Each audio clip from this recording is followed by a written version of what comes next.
Suygun'u da koysun. Ay ciparıyla depacaksın. Suygun Ya cip. dostum. Yok, Tek ne çene ardan yavaş adına. yavaş Suygun'un geldi. da ananınla Maşuka'dan tanıştırıldı.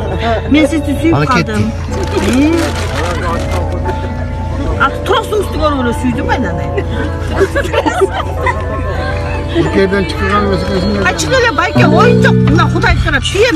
Tamaşası çok. Hakikaten tamaşası çok. Benim de jetilemez yemem var. Ara açmıyorsan lan da aşırı sonundurlar.